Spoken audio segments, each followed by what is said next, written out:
Museve ndizvo rova mwana wamaipinza kamwe pinza aka.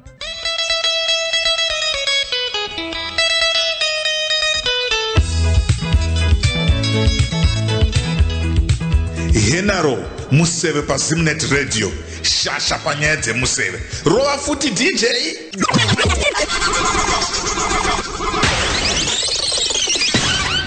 Make the whole world know about your business. Advertise with Zimnet Radio. Email marketing@zimnetradio.com.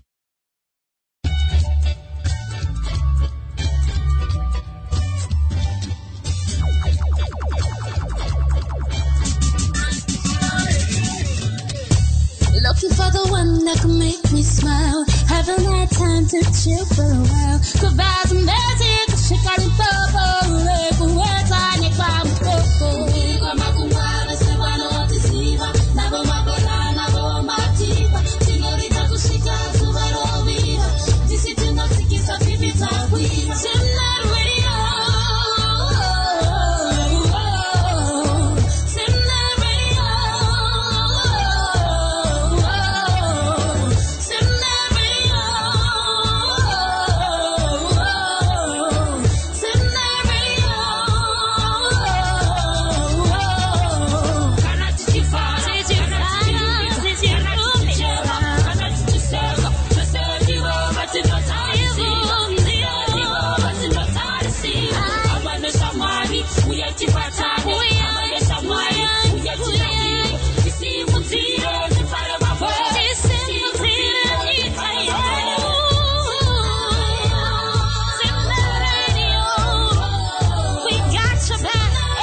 mukufamba nemabasa ese unizwa unosangana nazo, zvimwe zvakanaka zvimwe zvakashata.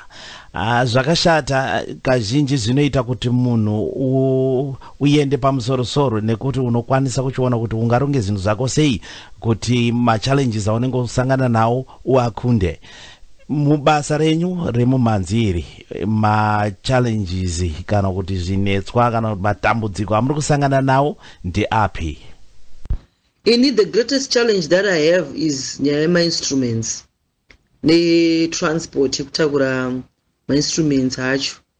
So kana paine vanokwanisawo kutibatsirawo panyaya ma-instruments ne-transport yekutakurisa to and fro equipment, hatingatende zvikuru, because ndo zvimwe zvinhu izvozvo zvinosakisa kuti muimbi atadze kuita zvaanenge akaronga.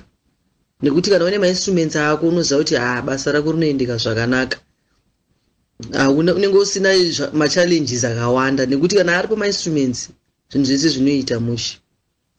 Chinhu chinonzi piracy igonye chairo riri muchibagi, because rinenge richidya yeti murimi zvaarima akwanise kuzozvidya. Ndozvakafanana nepiracy. Piracy vanhu vasina kana chavakashanda pairi ndo vanonge vakutodya mari, iwewe muimbi usina kana dhora muhomwe. Saka piracy kumuimbi agara ari muindustry aiite. Asi on the other hand, kune muimbi arida kutraiwa kusumukawo, it might work out for him or her, because amanenge achitrai kutsvaga publicity. But kana muimbi yeye futi azova nembiri anenge asisade piracy iyoyo, because hapana chaunenge uchabenefita. Saka kuma well established musicians kune vanhu vagarekana nemusic inozikanwa, piracy hachizi chinhu chakanaka, chinhu chinouraya basa, chinhu chinoshayisa muimbi mari, chinhu chinoita kuti muimbi ave a destitute, because hapana chaunenge uchiwana from piracy. mungadere kutora mukana uno kuti mumboita shout out, mumbokwazisa mhuri dzeZimbabwe, hama neshamwari vese vanokuzivai. Inguva yenyu pachirongwa huchi pasina nyuchi. Kana neniwo futi munogona kundikwazisa futi ipapapa. Maiwe zvangu muri yeZimbabwe ndinodaira kuti mukuitirwa zvakanaka pachirongwa huchi pasina nyuchi. Neni wenyu Mavharo ndakabata mushina ndiri ku DZ Studio South East of England. Dzokororo ine simba Mavharo Chete Promotions kukwinzirai vaimbi veZimbabwe. Nhasi ndiri kutaura naTete Tendai Chimombe vanofamba nechikwata chehuchi band. Ndinoda kukwazisawo amai vangu, amai Tendai. Ndinoti makadi yenyu mama, I miss you so much. Ndokuda kukwazisawo Tafadzwa Marova, my son, Tanaswa Marova. Ndokuda kukwazisawo Cleopas Manyowa. Then ndoda kukwazisa neavo vese vanondiziva, mafans neavo vangadai vakateerera mese panguva ino. Ndinokukwazisai ndichiti Mwari vakuitirei zvakanaka. Ndichikwazisawo naiye mubati weprogramu ineyi, ndinoti makadi yenyu budi. Thank you so much nemukana wamatipa. Zvangu zvaita neniwo ndakwaziswa. Aiwa mazvita Tete Tendai nekuti kwazisa mufunge zvenyu dai mabva manyatsoti Mavharo. Kandino wacho Mavharo inini. Nekuti inini changu chipo ndakangobota ndakapfumbata Mavharo bva ndazozvitsvaka ndikazoona kuti aiwa ndo area yangu iyi. Aiwa tinotenda nemese makwaziswa mese ndodaira maitiro zvakanaka, nemi vateereri mese makwaziswa mese. Right, Tete Tendai misangano yatinopinda ikai panozonzi AOB mapedza kutaura business rese. Any other business. Saka mukati menguva ineyi ndakuda kuti ndingokupaiwo mukana wokuti kana mune anything chamungade kuti mutaure kuvateereri nevatsigiri vemusambo wenyu mobva mangozooneka vateereri. Thank you so much. Vadiwa vateereri, ndinokutendai nekuteerera chirongwa chino. Ndichida kutendawo zvikuru kuna mukoma wangu vanoivo vanoitisa programu ineyi. Thank you so much. Mafans edu ose ava Chimombe neangu ndinokutendai. Mwari vakuitirei zvakanaka.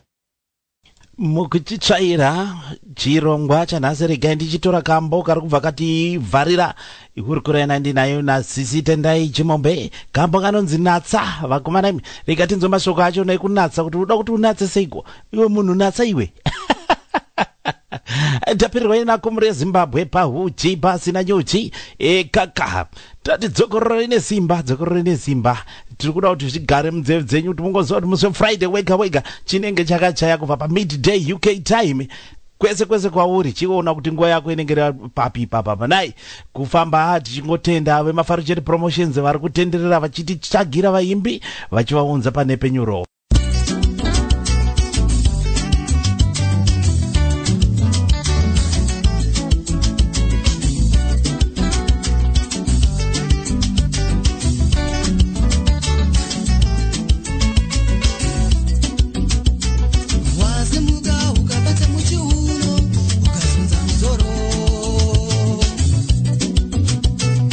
Ukapinyama pameso pako kuratidza kuzafara kwako iwe.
muri yezimbabwe ndinodaira kuti maitirwa zvakanaka nekukurukura kwana ndiri kuita natendai chimombe.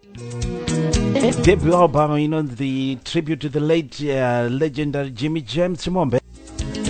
Vari kumira zvesaizi yavo. Asi chandingade kutaura ndechekuti kune vaimbi vedu I think vamwe vacho ngativape nguva. Ane kuti bhutsu dzemadhara acho they will never feel them.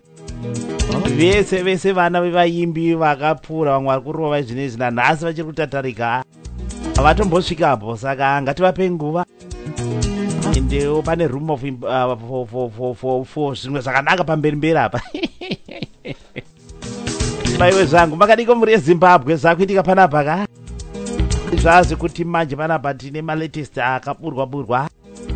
Kune vamwe futi upcoming artists vatanhonga. Aka ndomamirira akaita bhegi racho.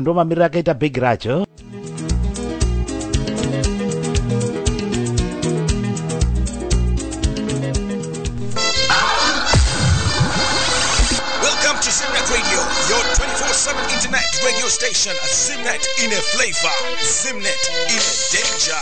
One time in a flavor. Zimnet Radio, Yakabaka. Let's do it again.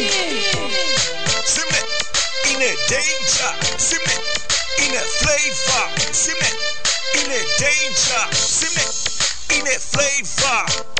Zimbabwe's #1 internet radio station, broadcasting to you live 24 hours a day.